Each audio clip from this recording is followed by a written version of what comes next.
नमस्कार दोस्तों। पिछले वीडियो में आप लोगों ने क्वेश्चन नंबर 30 तक देखा था। इसमें क्वेश्चन नंबर 31 से देखेंगे। दोस्तों आप लोग पूरा वीडियो देखा करिए। मैं हमेशा यही बोलता रहता हूँ कि पूरा वीडियो देखिए। स्किप करके देखने से आपको चीज़ें क्लियर नहीं हो पाएंगी, समझ कम आएगा।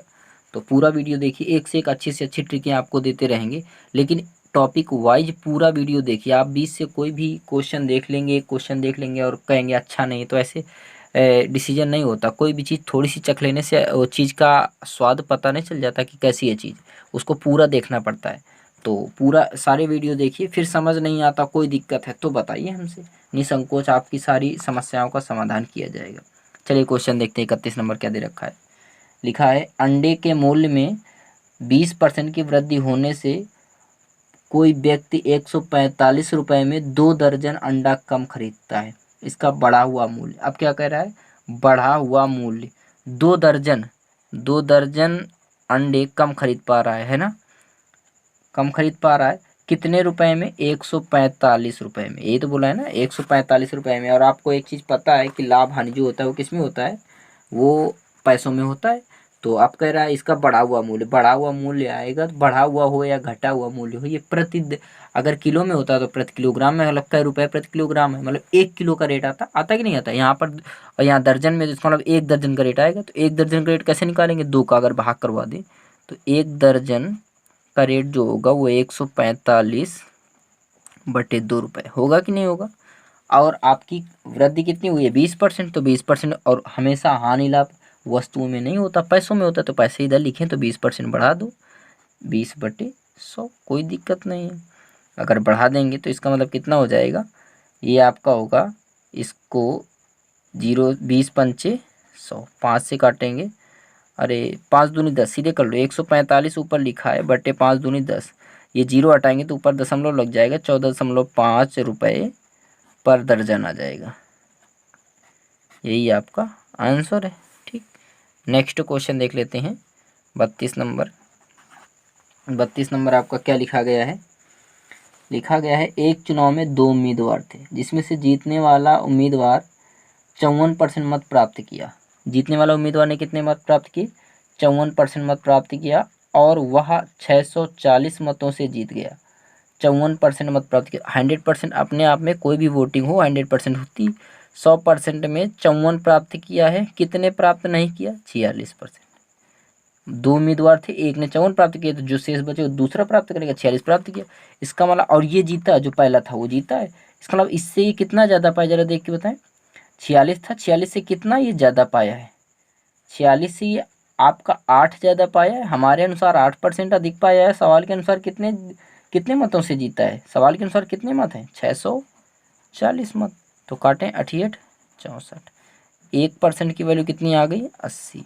तो अपने आप में कोई भी कुल मत जितने होते हैं वो 100% होते हैं। तो 100 का इधर गुणा, 100 का इधर गुणा, तो कितना आंसर आ जाएगा आपका, 8000। यही आपके मत होंगे, मतलब इतने मत पड़े थे। चलिए कोई बात नहीं, अगला क्वेश्चन देख लेते हैं। 33 नंबर क्वेश्चन देखते हैं क्या लिखा गया। 33 नंबर, किसी मशीन का वर्तमान मूल्य 48,000 रुपये है, तथा इसमें 5% वार्षिक दर से अवमूल्यन हो रहा है। कितने परसेंट, 5% वार्षिक दर से अवमूल्यन हो रहा है। 2 वर्षों के बाद इसका मूल्य क्या होगा। सेम वैसे सवाल है जैसे पिछला सवाल मैंने बताया था, बस पिछले सवाल में वृद्धि हो रही थी, इसमें क्या हो रही, कमी। अवमूल्यन का मतलब होता है कमी। इसका मतलब कितना है आपका,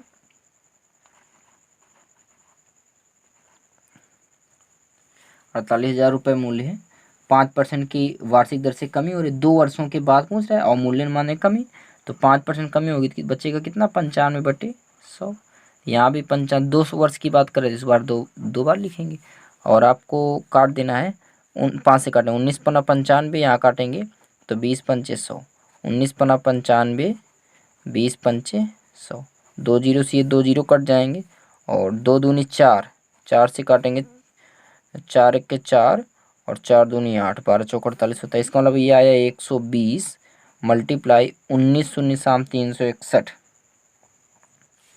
तो 361 हो जाएगा। 19 शून्य शाम 361 होता है। इसमें गुणा कराएंगे तो ये आपका, जब गुणा कराएंगे तो 0 के 0, 12 1 के 12, या देखिए 43 320, 43 चल 43 320, ये आपका आंसर हो जाएगा। नेक्स्ट क्वेश्चन देख लेते हैं 34 नंबर। क्वेश्चन क्या लिखा गया है, किसी वस्तु का मूल्य 10 रुपये से घटकर 8 रुपये प्रति केजी हो जाता है, कोई व्यक्ति उस वस्तु की खपत में कितने प्रतिशत की वृद्धि करे जिससे उसका खर्च पूर्ववत रहे। लिखा है 10 रुपये पर केजी से घटकर कितना हो जाता है, 8 रुपये पर केजी हो जाता है। खर्च पूर्ववत रखने के लिए उसको कितने प्रतिशत की वृद्धि करनी चाहिए, यही तो पूछ रहा है सवाल में। वृद्धि, इसका मतलब 10 रुपये था, घट के 8 हो गए, कितना घटा है, 2। कितने में घटा है, 10 में घटा है, लेकिन सवाल में पूछा है कि कितना बढ़ाना चाहिए। अब देखो कितना घटा तो 2 है, लेकिन अगर बढ़ाएं तो पूर्ववत मतलब 10 में ही पहुंचने के लिए कितना बढ़ाएं, यहाँ से 8 था, 8 में 10 में पहुंचने के लिए कितना बढ़ाएंगे, 2। किस में बढ़ाएंगे, छोटी वाली वैल्यू में, 8 में मल्टीप्लाई 100, काटेंगे 2 चौको 8, 4 से काटेंगे 25 चौको 100। इसका मतलब कितने प्रतिशत की वृद्धि करनी पड़ेगी, 25% की। 35 नंबर क्वेश्चन क्या दे रखा है, ठीक है, किसी वस्तु का मूल्य 20 रुपये पर केजी से बढ़कर 30 रुपये पर केजी हो जाता है, कोई व्यक्ति खर्च पूर्ववत रखने के लिए इसकी खपत में कितने प्रतिशत की कमी करे। मतलब सेम जैसे सवाल ये था वैसे ही, ऊपर वाले में 10 से घट के 8 हो गया था, इसमें कितना 20 रुपये पर केजी से बढ़कर कितना हो गया, अब बढ़ा इसमें 30 रुपये पर केजी हो गया है, कितना हो गया है, 30 रुपये पर केजी हो गया है। और खपत में कितने प्रतिशत की कमी करे, कमी पूछ रहा है, तो खर्च पूर्वक रखने के लिए 20 से 30 हुआ है ना, कितना कम कर दें, जो पहले जितना था उतना ही हो जाए।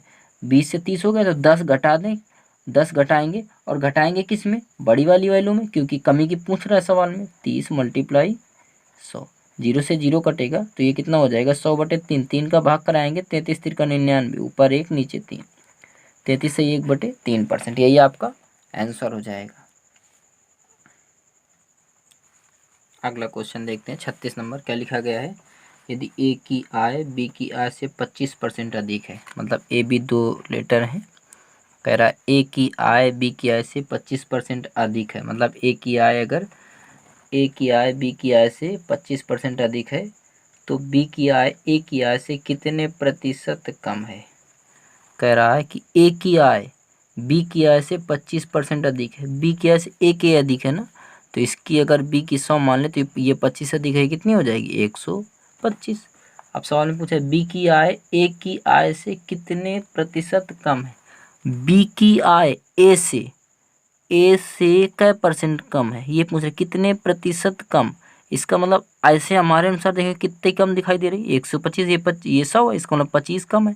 और सवाल कितने में 25 कम है, 125 में, मल्टीप्लाई 100, 25 पंचे 125, 5 से काटेंगे तो 20 पंचे 100, इसका मतलब आंसर क्या आ जाएगा, 20%। 37 नंबर क्वेश्चन देख लेते हैं, क्या दे रखा है, लिखा है यदि किसी व्यक्ति की मासिक आय में 15% की वृद्धि की जाए व इसके उपरांत 10% की कमी की जाती है तो व्यक्ति की आय में कुल कितने प्रतिशत का बदलाव होगा। जैसे पिछले बार क्वेश्चन मैंने बताया था, पिछले वीडियो में बता भी चुके हैं ऐसे क्वेश्चन, मतलब पहले वृद्धि हो रही है बाद में कमी हो रही है, तो 15 की वृद्धि हो रही है तो प्लस का 15, फिर 10 की कमी हो रही तो माइनस का 10। अब इन दोनों चिन्हों का गुणा करा के यहाँ लिखते हैं, प्लस माइनस माइनस, और 15 और 10 का गुणा 15 यहाँ में 150, बटे में सूत्र में 100 होता है। इस 0 से ये 0 कट जाएगा, 15 में 10 घटाएंगे तो बचेगा 5, माइनस लगा है माइनस लगा दिया, ये एक 0 हटाएंगे तो ऊपर दशमलव लग जाएगा 1.5, 5 में 1.5 घटाएंगे तो कितना बचेगा 3.5, वो भी प्लस का कि माइनस का, प्लस का बच रहा है, बड़ी संख्या प्लस की है, इसका मतलब प्लस का बच रहा है तो 3.5% की क्या होगी, वृद्धि होगी। चलिए क्वेश्चन नंबर 38 देख लेते हैं, क्या लिखा गया क्वेश्चन लिखा है, किसी परीक्षा में ए ने बी से 10% कम, कामा बी ने सी से 25% अधिक व सी ने डी से 20% कम अंक प्राप्त किए। यदि ए ने, मतलब ए बी सी सबका परसेंटेज में वैल्यू दे रखा है, आगे लिखा है यदि ए ने 500 में से 360 अंक प्राप्त किए तो डी के प्रतिशत अंक ज्ञात कीजिए। डी के प्रतिशत अंक पूछ रहा है ए ने 500 में से 360 अंक प्राप्त किए। अब ए का परसेंटेज नहीं मालूम, लेकिन ये में ये कह रहा है कि 500 नंबर में 360 हम प्राप्त किए। तो ए ने जो नंबर प्राप्त किए वो है कितने, 360 नंबर प्राप्त किए। कितने में प्राप्त किए हैं, 500 में से। और आप एक काम करो, परसेंटेज में बदल लो, क्योंकि परसेंटेज में पूछ रहा है 100 का गुणा करा के। तो इन 2 जीरो से 2 जीरो कट जाएगा, 5 से इसको काटेंगे तो कितना आएगा, 5 7 35, 5 दूनी 10। इसका मतलब ए ने कितने परसेंट प्राप्त किए नंबर, 72%। तो अब बी का देख लेते हैं, बी क्या कह रहा है। अब सवाल में सबसे ऊपर जाके देखेंगे, लिखा गया है किसी परीक्षा में ए ने बी से 10% कम, बी से 10% ए ने कम प्राप्त किए, बी से 10% ज़्यादा। इसका मतलब बी ने ज़्यादा प्राप्त किए होंगे ए से 10%। तो ये 72 है, तो इसका मतलब बी ने कितने प्राप्त किए होंगे, 10 ज़्यादा। इसका मतलब 82% प्राप्त किए होंगे। सी ने कितने प्राप्त किए, सी का चेक कर लेते हैं। आगे लिखा है बी ने सी से 25% अधिक, बी ने सी से कितने ज़्यादा, बी ने सी से इसने 25% ज़्यादा नंबर प्राप्त किए, 25 ज़्यादा प्राप्त किए। इसका मतलब है कि ये ज़्यादा प्राप्त किया ना, तो सी ने जो प्राप्त किया होगा 25 कम प्राप्त किया होगा। इसका मतलब ये जो 82 बी ने प्राप्त किया है, तो इसमें 25% घटा देते हैं, अपने आप उत्तर आ जाएगा। घटाएंगे तो इसका मतलब सी ने कितने प्राप्त किया है, घटा लें तो इसका मतलब कितना आएगा, 57%। सी ने 57% प्राप्त किया है। हमसे डी का परसेंटेज पूछा है, आगे डी के विषय में बोला है। सी ने डी से 20% कम अंक प्राप्त किए, सी ने डी से 20% कम अंक, सी ने डी से 20% कम, डी से सी 20% कम है ना, इसने 20% कम प्राप्त किए, तो डी ने 20% वही ज़्यादा प्राप्त किए होंगे। भाई सी ने कम प्राप्त किए तो डी ने 20% ज़्यादा प्राप्त किए होंगे। 57% ये प्लस 20 ये कर दो, तो कितना हो जाए, 57 10 10 70%। इसका मतलब डी ने कितने परसेंट नंबर प्राप्त किए, 70%। यही आंसर है, क्योंकि सवाल में ये पूछा गया था कि डी ने कितने प्रतिशत अंक प्राप्त किए। अगला क्वेश्चन क्या लिखा गया है, लिखा है यदि चावल के मूल्य में 40% की वृद्धि हो जाए तो नए मूल्य में कितने प्रतिशत की कमी की जाए कि आरंभिक मूल्य प्राप्त किया जा सके। चावल के मूल्य में कितने की वृद्धि हो रही है, 40 की। इसका मतलब पहले 100 था, बाद में कितना हो गया वृद्धि होने के बाद, 140। तो कह रहा है जो शुरुआत में मूल्य था, आरंभिक मूल्य था, वही प्राप्त करने के लिए कितनी कमी की जाए। तो यहाँ 140 हो गया, कितना कम कर देना चाहिए, देखो 100 था, 100 से 40 बढ़ गया था, मतलब 140 हुआ था। तो अब अगर यहीं पर हमको आना है 100 में ही, तो कितना कम कर दें, 40 कम कर दें। और कम करेंगे किस में, जो ज़्यादा है, 140 मल्टीप्लाई 100। 0 से 0 काटेंगे, 2 दूनी 4, 2 सत्ते 14। इसका मतलब 2 का गुणा 100 में, तो कितना हो जाएगा, 200/7। 7 का भाग कराएंगे, 7 दूनी 14, 7 अट्ठे 56, 4/40 नंबर क्वेश्चन। 40 नंबर क्या दिया गया है, लिखा है एक वृत्त की त्रिज्या को 20% बढ़ा दिया जाए तो उसके क्षेत्रफल कितना परसेंट बढ़ जाएगा। ऐसे सवाल मैंने बताए हैं एग्जाम्पल के तौर पे, कई बताए हैं, 2 3 4 सवाल बताए हैं। और ये भी देख लो, वृत्त की त्रिज्या 20% बढ़ाई जा रही है। तो जब वृत्त आ जाए तो वृत्त में क्या करते हैं, हमने बताया था 2r + r² / 100, बताया था नहीं बताया था, बताया था आपको। इसमें अगर वृद्धि हो रही है तो यहाँ पर प्लस लगता है, और कमी हो रही है तो यहाँ पर क्या लग जाता है, वही माइनस हो जाता है। वृद्धि हो रही है तो 2r कितना है, 20% बढ़ा दिया है, मतलब 20 प्लस 20 आम 400 बटे ये वाला 100। 2 जीरो से 2 जीरो कट गए, 20 दूनी 40 और ये वाला +4। इसका मतलब कितना आएगा, 44% की क्या होगी, वृद्धि होगी। क्यों वृद्धि होगी, क्योंकि प्लस का आया है, कोई दिक्कत नहीं। वैसे भी सवाल में पूछा था कितने प्रतिशत बढ़ जाएगा, कोई दिक्कत नहीं। दोस्तों सब्सक्राइब, लाइक, शेयर और बेल आइकन को दबा लें, ताकि जब भी हम आपको वीडियो आप चैनल पे अपलोड करें तो आपके पास नोटिफिकेशन पहुंच जाए और आप अपनी पढ़ाई सुचारू रूप से जारी रख सकें। जिससे आपको सब्सक्राइब करने से चैनल, आपको सबसे बड़ा यही फ़ायदा है आपका, कि आपके पास जैसे ही हम वीडियो अपलोड करेंगे आपके पास तुरंत पहुंच जाएगा और आपको कोई दिक्कत नहीं होगी, पढ़ाई आपकी सुचारू रूप से जारी रहेगी। धन्यवाद।